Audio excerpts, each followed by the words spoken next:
Amidst the cultural changes afoot with the election and Trump getting re-elected to president and some changes there, how does Bitcoin play into this landscape? If this corruption is through the central banks, and I imagine there's a lot of corporate capture and things like that, what's the story? Is Trump good for Bitcoin? Tell me a bit more. Yeah, I am the worst guy to talk to about politics. I guess I would say through my recent conversations with certain influential Bitcoiners that I've become more a believer, basically, that this Trump victory, which we just had 2 days ago, is a good thing for human freedom and Bitcoin. Now, I say that as someone who's deeply anti-state and anarcho-capitalist in my viewpoints, so I'm not supportive of the state or I don't even endorse political candidates. I was asked to endorse RFK. I think RFK is an amazing guy, right? Really like the guy a lot, but I still was hesitant and I did not ultimately endorse him because I don't want to be endorsing fiat political statism. But anyways, it gets complicated. The older you get to, you're like, well, you got to kind of comply with the structures that you're in, even if your ideals deviate from them. So to answer your question in short, I think the Trump victory was a good step for Bitcoin, obviously. And anything that's a good step for Bitcoin is a good step in the direction of furthering human freedom. Yeah.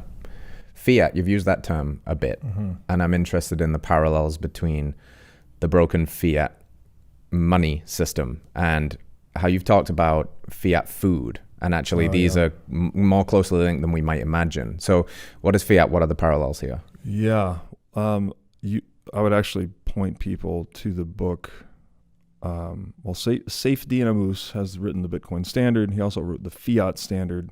And then I think someone wrote a book called Fiat Food, which I have not read myself, but I've heard does a brilliant job explaining the connections between fiat money and fiat food. To speak somewhat philosophically about it, it's like, okay, fiat currency is that map that does not actually connect to the territory, right? It's money divorced from energy, basically.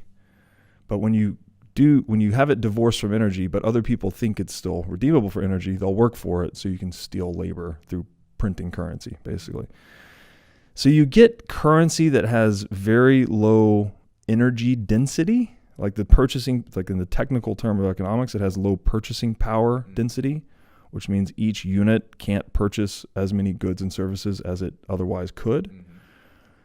And this seems to permeate into the sphere of food production through a number of, these complex webs, which I'd point you to these books to describe, but it has a lot to do with subsidies and, certain vested interest that can lobby government to, let's promote seed oils and, get rid of raw milk, create legal frameworks like this that get us into the situations we're in today.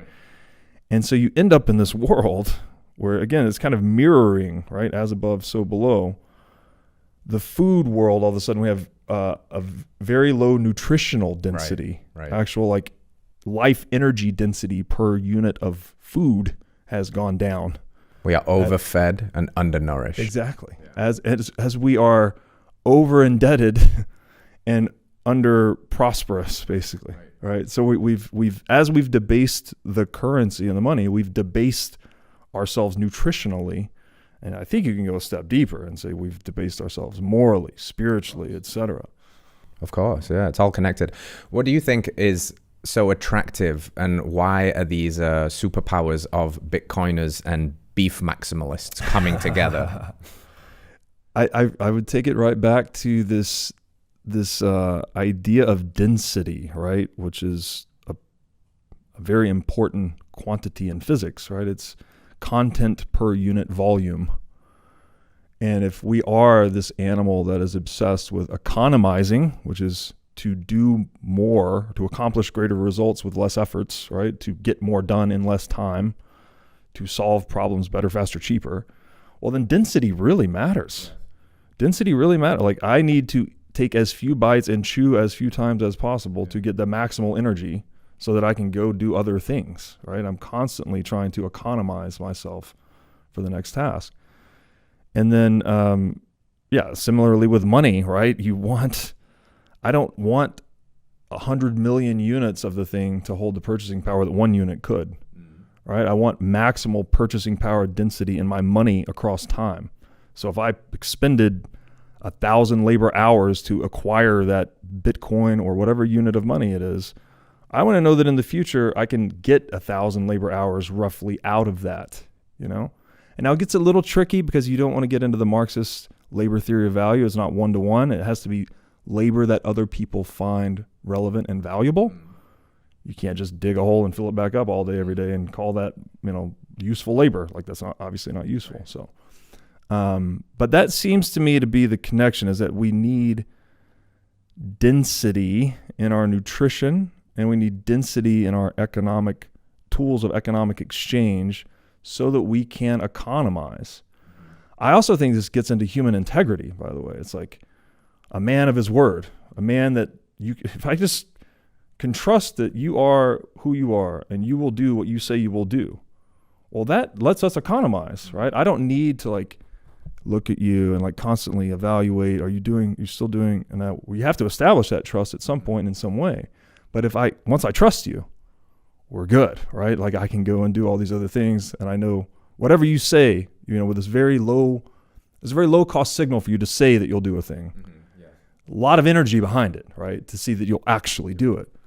When we have integrity, right, between word and deed, we have density of meaning, right? Your words actually carry weight, they carry energy.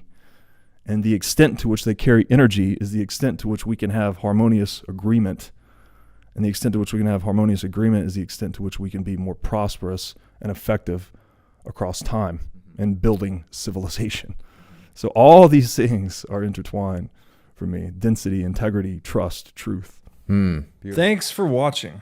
If you enjoyed this episode, click here to find more just like it, and here to find our most recent episode. Also, make sure to like this video to help shine light on the corruption of money, and be sure to subscribe to this channel to stay connected.